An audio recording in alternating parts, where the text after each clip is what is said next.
Halo, perkenalkan nama saya Aulia Ramadan Elvinda dengan NIM 00.3028 dari kelompok B10. Pada video kali ini saya akan mempresentasikan tentang anatomi pons, medulla oblongata, dan cerebellum. Nah, keluhan yang dialami oleh bangsa itu seperti kesulitan menjaga keseimbangan, langkah yang pendek, tubuh bungkuk, dan tangan yang bergetar tidak stabil mengarah pada kemungkinan adanya penyakit Parkinson. Nah, Parkinson itu gangguan neurodegeneratif yang mempengaruhi gerakan dan seringkali berkembang secara perlahan.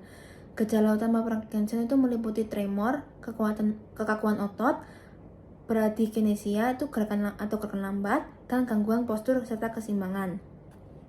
Nah, penyakit Parkinson ini terutama disebabkan oleh kerusakan atau kematian neuron di substansia nigra yang terletak di bagian basal ganglia di otak tengah. Nah, substansia nigra adalah area otak yang berperan dalam mengontrol gerakan. Neuron di substansia nigra menghasilkan dopamin, neuron transmitter yang penting untuk mengatur gerakan. Penurunan produksi dopamin di area ini menyebabkan gejala motorik yang khas pada penyakit Parkinson. Lalu saya akan menjelaskan tentang anatomi pons.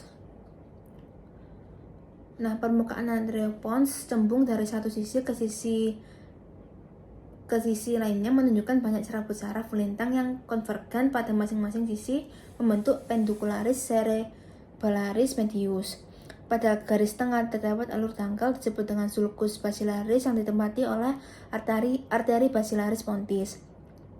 Pada tiap sisi pons, pada permukaan anterolateral keluar nervus trigeminus dan di dalam sulcus antara pons dan medulla oblongata dari medial ke lateral keluar nervus abducens, lalu ada nervus facialis dan nervus vestibuloclearis.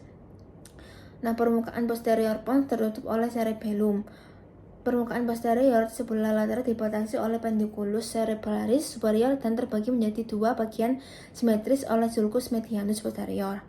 Di sebelah lateral sulcus medianus terdapat penonjolan disebut dengan emintia mediana yang berlanjut ke inferior dan meluas menjadi colliculus facialis. Di sebelah lateral, emintia dan colliculus facialis dibatasi oleh sulcus limitans dan di sebelah lateral sulcus limitans terdapat area vestibuli. Untuk mendeskripsikan bagian dalam pos dibagi menjadi posterior disebut dengan tegmentum dan bagian anterior disebut dengan basalis oleh serabut melintang corpus trapezoideum. Nah, struktur pons itu dipelajari pada dua tingkat, yaitu potongan transversal melalui bagian caudal dan potongan transversal melalui bagian kranial. Nah, yang caudal itu collicus facialis, kalau yang kranial itu nucleus nervus trigeminus. Nah, fungsi pons ini untuk mengandung tratus ascendens dan ascendens. Lalu nuklei pontinus merelai impuls sarfi dari area motoris cortex cerebit ke cerebellum, lalu mengandung nuklei vestibularis untuk keseimbangan, lalu mengandung pusat respirasi bersama dengan medulla oblongata, lalu terdapat nuklei nervi cranialis 4, 6, 7, dan 8. Lalu ada anatomi medulla oblongata.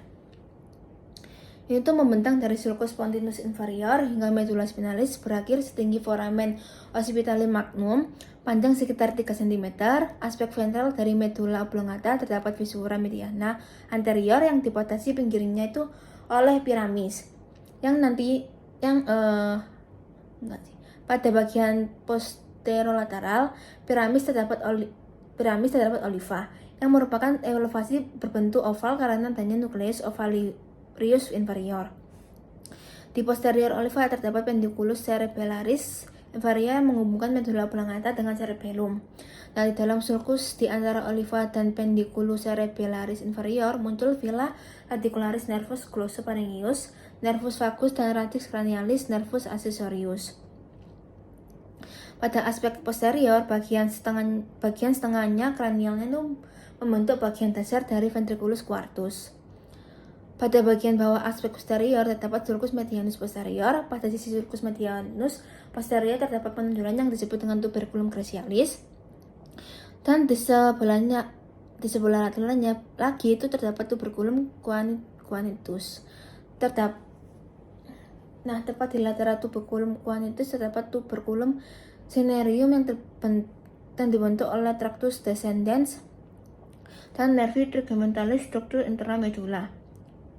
Oblongata terdiri dari substansi alba dan grisea, seperti medula spinalis, tetapi dengan penataan ulang pada masa embriologis. Lalu fungsi medula oblongata itu mengandung tractus ascendens descendens, lalu centrum medularis merupakan nuklei yang terlibat dalam fungsi kontrol denyut jantung, tekanan darah, respirasi, batuk, menelan dan muntah. Lalu terdapat nuklei nervi craniolis 8, 9, 10, 11, dan 12.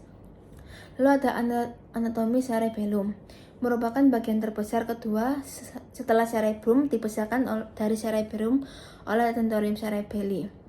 Cerebellum terletak di fossa crani posterior, di posterior ventriculis quartus, pons, dan medula oblongata. Cerebellum berhubungan dengan bagian posterior truncus cerebri melalui berkas simetris yang disebut dengan pendiculus cerebellaris superior, medial, dan inferior. Nah, lalu ada struktur eksternal cerebellum. Cerebellum terdiri dari dua hemisferium cerebelli yang dihubungkan di garis tengah oleh vermis. Permukaan cerebellum berlipat-lipat disebut folia, yang berorientasi melintang dan dipisahkan oleh visuri. Nah, cerebellum dibagi menjadi tiga lobus utama, yaitu lobus anterior, terlihat dari aspek superior dan dipisahkan dari lobus posterior oleh visura primarius. Lalu ada lobus posterior, merupakan lobus besar terletak di antara visura primarius dan visura uvulonodularis. Lalu ada lobus flocculodularis terletak di posterior visura uvulonodularis. Lalu ada struktur internal cerebellum. Nah, cerebellum terdiri dari lapisan luar berupa substansia grisea, yaitu cortex cerebelli, dan di bagian dalamnya terdapat substansia alba. Nah, substansia alba di dalam gambarannya terdapat seperti pohon, disebut dengan arbovitae. Substansia alba sebagian besar terdiri dari serabut afaran dan eferan yang berjalan dari korteks ke korteks. Di dalam substansia alba terdapat 4 sel nukleus cerebri.